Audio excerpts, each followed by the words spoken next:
First of all, let's get rid of this ad. Hi, this is Kate from You Minute know, Earth. oh, guess My the ad just instantly skipped. So we're gonna be checking out which will kill you first by Minute Earth. Let's check it out, man.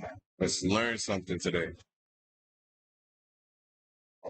Hi, this is Kate from Minute Earth. My temperature is just under 37 degrees Celsius, 98.6 for you Fahrenheiters, normal for a human. But here's something weird about our temperature. The highest body temp we know someone survived isn't that far above normal, but the lowest is more than twice as far in the other direction. Why can we get so much colder than we can hot before our body calls it quits?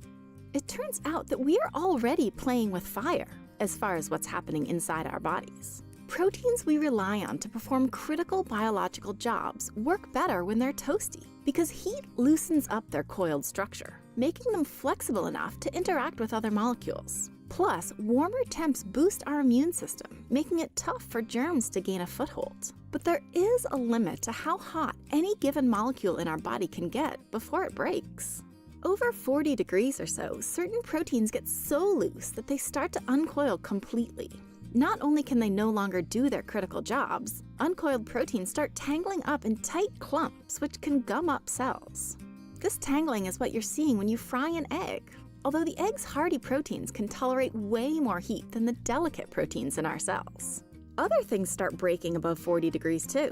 Membranes made of fatty molecules start to liquefy, and channels in and between our cells malfunction, so stuff leaks where it isn't supposed to. By the time our body reaches about 47 degrees, enough critical components have broken down that we're toast. Yet because of the benefits of warmth, the human body, like the bodies of lots of other warm-blooded critters, has evolved to operate pretty close to this breaking point, with only a little wiggle room for the occasional fever or overexertion. There's way more wiggle room in the other direction. As molecules get colder, they become less prone to interacting, which slows chemical reactions down. Your body can't metabolize food as readily. Electrical activity in your brain decreases, and less blood gets pumped through your body. This slowdown isn't inherently deadly. It can actually be helpful, because the slower reactions happen, the less energy and oxygen organs require. That's why we chill organs before transplanting them, and induce hypothermia in people with brain injuries. And it's part of how bears and other animals survive huge wintertime drops in their body temperature. But there is a limit to how slow, and therefore how low, you can go. Even cold, slowed down organs require some blood flow to supply life-sustaining resources and take away life-threatening toxins. Without that, we die.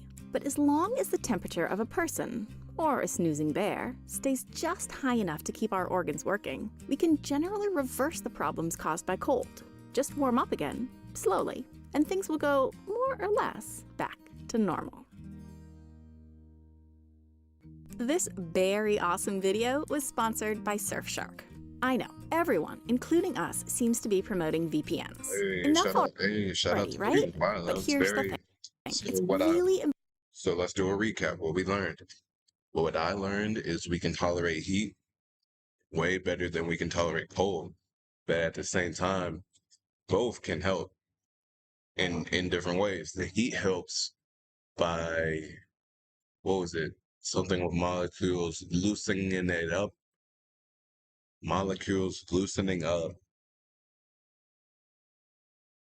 to create better flow.